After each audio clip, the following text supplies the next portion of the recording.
یہ استغفار کا ایک خوبصورت طریقہ ہے، اور اس میں اغفر آیا ہے. امر بعض اوقات دعا کے معنوں میں بھی آتا ہے.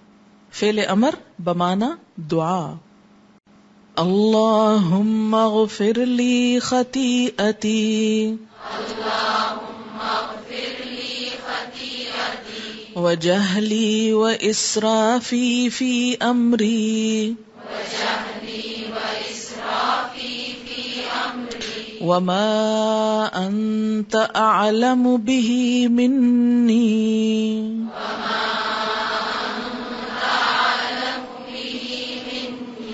اللہم اغفر لی ہزلی وجدی،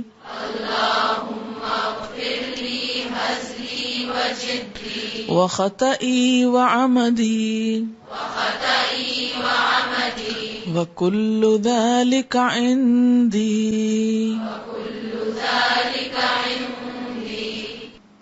اللہم اغفر لی، اے اللہ بخش دے مجھ کو یا میرے لیے، خطیئتی خطا میری، وجہلی اور جہالت میری، نادانی میری، واسرافی اور زیادتی میری، فی امری میرے کام میں، وما انت اور جو تو، اعلم زیادہ جانتا ہے، بہ اس کو، منی مجھ سے بڑھ کر.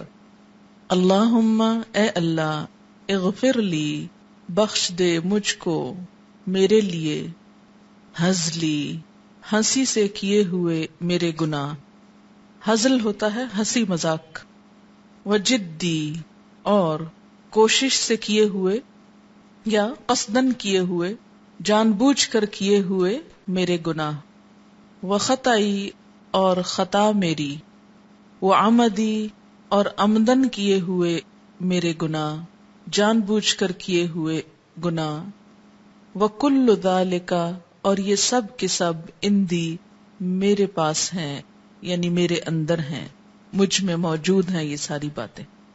یہ اعتراف ہے اپنے سارے گناہوں کا، خطاؤں کا، لا علمی بے خبری کا، وہ گناہ جو ہم بے خبری میں کرتے رہتے ہیں، جہل، پتہ ہی نہیں اللہ کا حکم کیا ہے اور ہم کچھ اور ہی کرے جا رہے ہیں. وہ اسرافی اور حد سے بڑھ کے غلط کام کرنا، یہ کسی بھی معاملے میں حد سے بڑھنا. اور اللہ تعالیٰ جو بھی تو جانتا ہے میرے بارے میں کہ میں کہاں کہاں غلط ہوں، خراب ہوں. اور بعض گناہ ہم ہنسی مذاق میں کرتے ہیں، بعض اوقات جان بوجھ کے کرتے ہیں، بعض اوقات خطا ہو جاتی، بعض اوقات ارادتاً غلط کام ہوتا ہے. اللہ تعالیٰ تو ان سب کو معاف کر دے.